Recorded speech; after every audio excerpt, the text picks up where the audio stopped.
जय हिंद। ये जरा गौर से देखना आप लोग।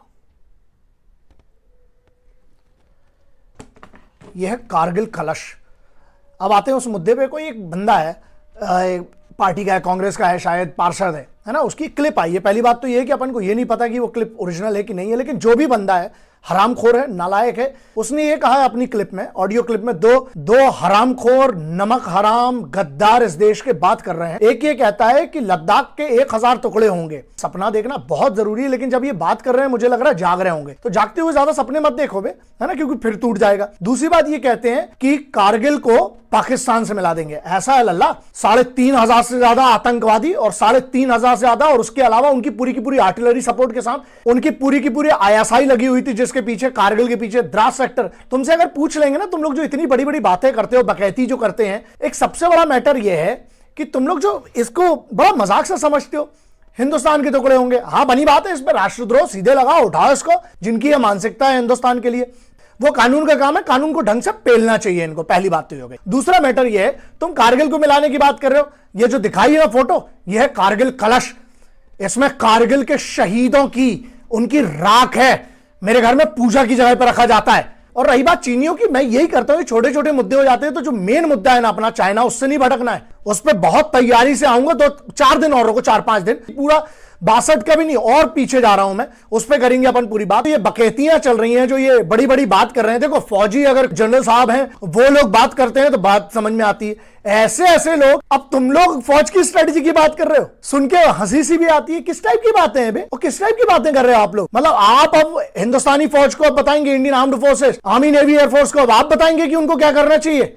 यार, उनको जब वो करेंगी, पहली बात तो आपको पता नहीं चलेगा। जब होगा तो बहुत बड़ा पता चलेगा सबको, पूरी दुनिया को, तो वो कर लेंगी।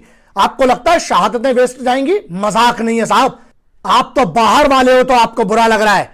जिनके बेटे और भाई और जिनका खुद का, जिनकी कमांड के अंदर का बच्चा गया, जिसका सीओ साहब गया, या जितने भी जवान गए, मजाक लगता है आपको? एक बात बताओ, अरे कम से कम वतन से गद्दारी तो मत करो भाई। तुम पार्टी के चक्कर में तुम लोग तो देश के ही खिलाफ हो जाते हो यार। पार्टी की राजनीति अलग है बे, देश को तो बख्शो यार कम से कम। और दूसरा मुद्दा यह, फिंगर 4 से फिंगर 8 के बीच का डिस्टेंस पूछ लूंगा तो पता नहीं होगा।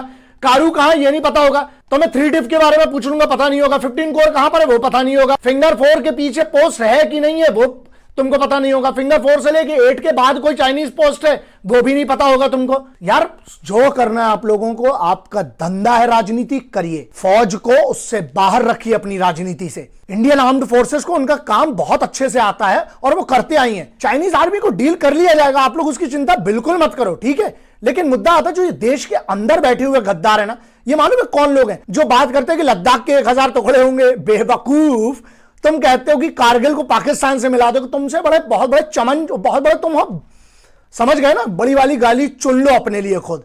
और सुनो भाई, ऐसा है, तुम लोग मालूम कौन हो? ये इस टाइप के जो भड़ुए बैठे हैं देश के अंदर, गद्दार है साले।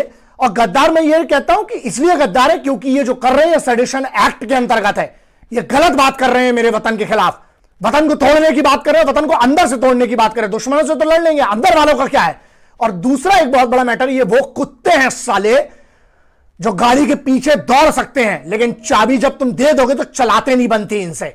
तो ध्यान रखना, और इन हरामखोरों से, इन सालों से बहुत सतर्क रहिए। और अपने देश को यह देखिए कि हम कानून ऐसे क्यों ना बनाए तगड़े, जिसके खिलाफ बोलना है। तुम्हें भारत के प्रधानमंत्री के बारे में कुछ बोलना है, बोलो, हमें घंट फर्क नहीं पड़ता है। जहां तक कि तुम्हें आर्टिकल 19 में छूटे, तुम बोल सकते हो। लेकिन तुम हिंदुस्तान की एकता, अखंडता और सिक्योरिटी फोर्सेस, भारत की इन 3 चीजों से अलग रहना। ध्यान रखना, ये राजनीति इससे बाहर रखिए आप लोग। बाकी तुम लोग को जो करना है करो बे।